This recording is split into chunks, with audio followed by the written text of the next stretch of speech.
So I think we're starting to see really positive signs and a lot of different communities doing really creative things to get children and young people and young adults involved more in the speaking. Many native languages nowadays have language classes taught at, for example, places like University of Oklahoma, where you have a lot of native students, or tribal colleges such as Dene College, or places like Kenai Peninsula College, which is a branch of UAA, of course, or UAA itself, main campus. Um, So I think we have a lot of efforts to change this, and I wouldn't be surprised if the statistics look a little bit different now. However, the point that I'm trying to draw out is we've got some serious concerns to kind of think through. These numbers are old. What I'm about to show you, they're a few years old, but I collected this from the UAF website. So University of Alaska Fairbanks has the Native Language Center, which does a lot of really good work with Alaska Native languages. And so I took these numbers off of that website primarily, and it's kind of, I want to assess a little bit about where are Alaska Native languages specifically, not just Native American languages, which we were just talking about, but more specifically Alaska Native languages. So some of these numbers are old, okay, like potentially a decade or two old, which means that if nothing else, the population numbers are going to tend to be off because most groups have been growing in population over the last couple of decades. And all the numbers are approximate. Usually they'll say like, well, around this many speakers, because, you know, it's not necessarily, not every single speaker in the community has necessarily been interviewed or something. But here's about where we think things are, and then the percentages. I've kind of done the math myself. So EAC, unfortunately, we lost the last fluent speaker of EAC a few years ago.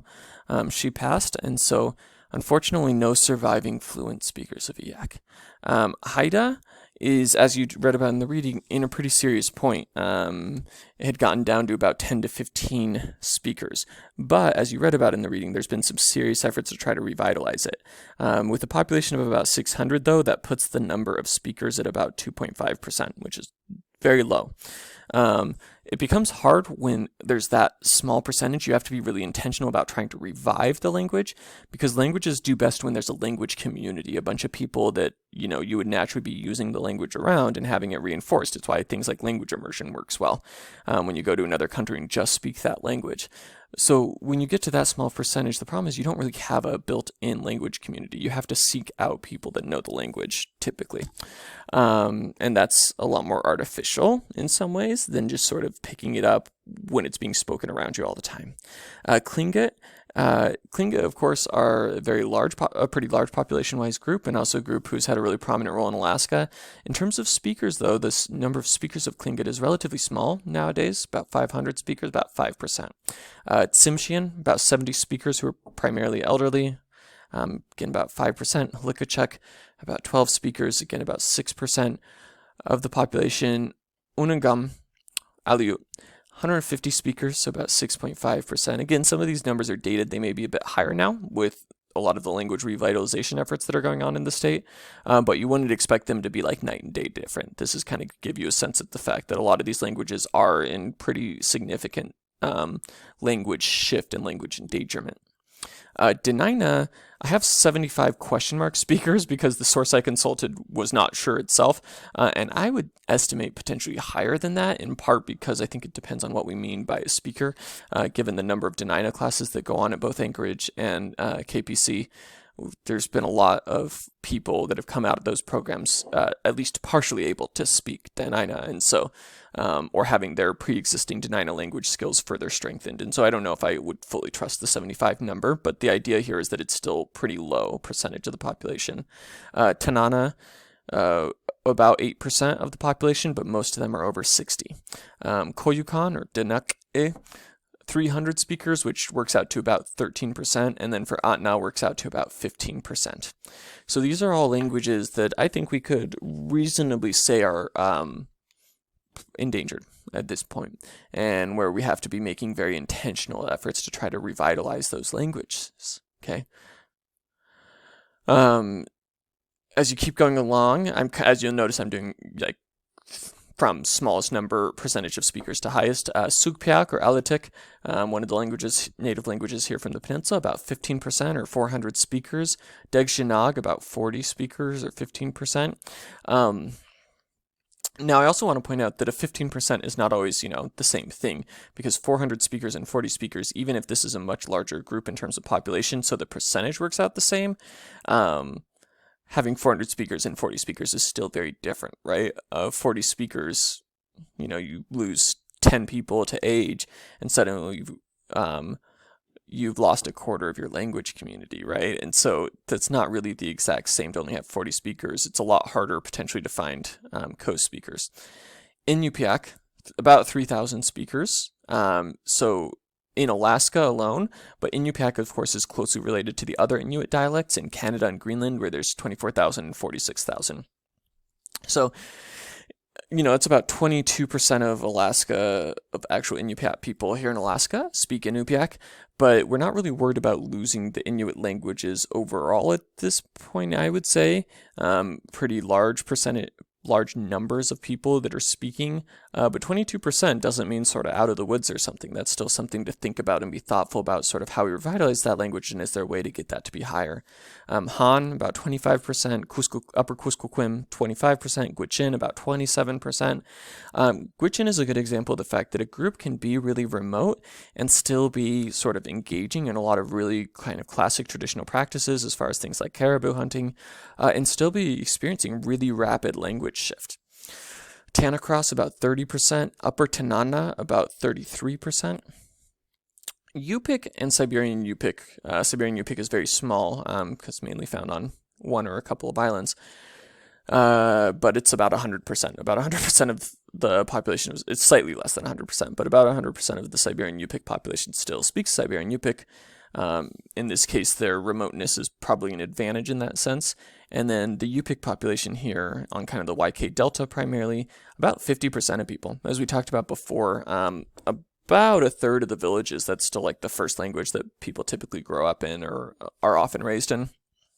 So Yupik's still really, really strong from the perspective of like a lot of people still speaking it. So that's kind of where we stand today. So what do we do with that information, or what do people do with that information, right? So we've talked about why language loss is important. We've talked about, I think these numbers show us that language loss is a really real concern in Alaska. We've talked about some of the causes of language loss, but kind of where does that put us? Well, that's kind of one of the reasons I wanted you to do that Brennig reading, the Alaska Haida Language Today. I think the subtitle was like Reasons for Hope. So she kind of talks about the fact that this is a situation that seemed hopeless, but maybe not actually. So she talks about the fact that by 1980, people were making predictions, and by people I mean like a linguist was making the prediction, and then echoed again in 2003, that, that Haida was rapidly dying out, that by 2015 or maybe 2030, Haida would be gone. And, there's a lot of reasons for that, but it's obvious that it's happening, or was happening. So Haida traditionally, or historically, went from a population of about 15,000 people to about a 90% reduction due to colonialism. And so that's a decline of just sheer number of speakers that is profound. And in that context, and in a context of limited political and economic options in the wake of colonialism, and, things like forced education, you start to see how Haida was rapidly being lost. And indeed, it was rapidly being lost. So in 1980, it was down to the point where, over 1,000 people, but only 20 speakers, all of them over 60, really. By 2002, the situation was even worse. There was about 10 fluent speakers. And again, I want to draw a distinction here between speakers and fluent speakers. So what I should really be saying there, and let me just correct that right now while I'm thinking about it, is fluent, and even more so what I mean is native speakers, because one can arguably attain near fluency, or even fluency isn't a null, but we really mean here sort of folks that this was their primary first language, but also people that are fluent, which often overlaps in this case. So you had down to about 10 of those like really fluent speakers. There were other people definitely who knew Haida words, who would use Haida phrases, definitely, but as far as people who like that's their main language, 10. Wow, how small that is, right? And so linguists were looking at that and saying, this thing's declining. Haida's going to be gone. One linguist chalked it up to what they called, quote, linguistic suicide, because the parents were not using it in the home with their children, even though often the parents themselves knew Haida. I thought Brennig, who is Dr. Brennig is herself, Haida, she had, I thought, a really good perspective on this, though. She said, they, meaning these parents from about a generation previous, must have felt that they had to choose between two mutually exclusive options, saving their language or saving their children, and they chose to save their children.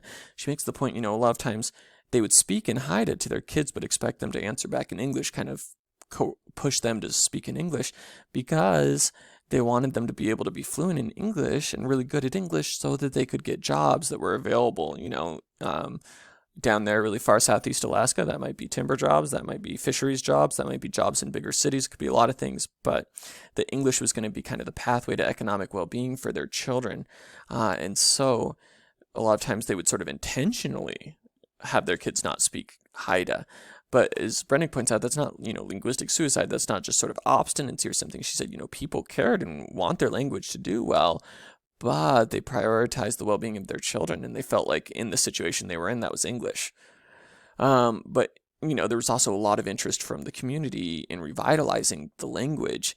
And so, again, it looked like it was declining rapidly, and it is declining rapidly, but then there's been a pushback, a revitalization effort to try to get the language going again, and that kind of started in the 70s with a couple of University of Alaska Fairbanks linguists who worked with Genevieve Sabeloff, who's Haida, to develop the first written system for Haida. So like a lot of Native American languages, there wasn't a written system prior to colonialism, which is problematic. It's not actually problematic at all, except for if you're trying to get people to learn the language after most of the fluent speakers are gone. It is very helpful to have books and dictionaries and things like that to help with the process.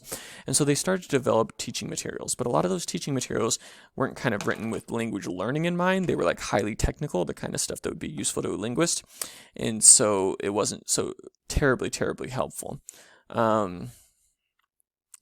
And so she points out, well, the desire to save our language has always been strong. She said, we weren't trying to lose our language. The necessary material resources and training have not been there. The number of once fluent speakers is continually declining. Unfortunately, the dire predictions about and she said, even the people that we had, their language skills had grown rusty, right? English was now their predominant language, even if they were fluent previously in Haida. She says, unfortunately, the dire predictions about the imminent loss of our language have always been in danger of coming true. What possible reasons could there be for hope? So, they're starting to get some things down in writing and stuff, but still losing all their native speakers, so what reason is there for hope? But she talks about kind of a turning point in 2003 where Sealaska, which is the regional corporation covering Southeast Alaska, including most Haida people, Sealaska has like most of the corporations do here, has a nonprofit or sort of heritage arm to it, which is the Sealaska Heritage Institute in this case. And they, since kind of the 80s, have emphasized language preservation efforts for the Haida, and were able to gain a grant in 2003 from the Department of Education and worked with a linguist to start setting up kind of a language training program where those 10 remaining fluent speakers basically kind of a race against time, get them before they pass to teach to 6 other people who are semi-fluent, have been learning and have been interested in it, and help them and get their language skills up to the point where they can then become language teachers for the rest of their community, kind of a baton race, so to speak, of passing along these vital, critical, sacred language skills. So it's kind of an effort to not have the knowledge be lost, right? In addition, they were also training 2 other people who were, because these language teachers were kind of more middle-aged generally, but also working with 2 really young language learners, like young meaning young adult, who worked respectively in a Head Start and an elementary school and could then bring those language skills more into the classroom, even if they weren't fluent, start working with really young kids about Haida language. And there's future goals like an immersion school and stuff like that. But as Brennig points out, right now this is kind of how far we've come, and we're hoping it goes further. That's amazing, right? That's amazing how can be so endangered as a language, but then really this creativity to let's do the best thing we can do right now, invest some resources and really get that knowledge passed on to the people who are best able to receive it, people that are already semi-fluent in it, and then also start getting it to the kids. That's, I think, really clever. smart way to go about it. And I think it's significant here. I want you to notice that this was Haida led and Haida initiated and Alaska Native Corporation initiated. So when we talk about the importance of Alaska Native corporations and the pros and cons of sort of the INCSA model, one of the pros here is to have the funds to work on things like this. I also want to point out that part of the funds were coming from Department of Education, federal monies. So, sometimes what can be a very small amount of the sort of overall U.S. government budget, as far as things like research, can sometimes be a huge impact in terms of these sort of small grants that go to language communities to do language programs. And then I want to point out this, as far as I know, Lackler is not Alaska Native himself. He had done work out down in Southwest.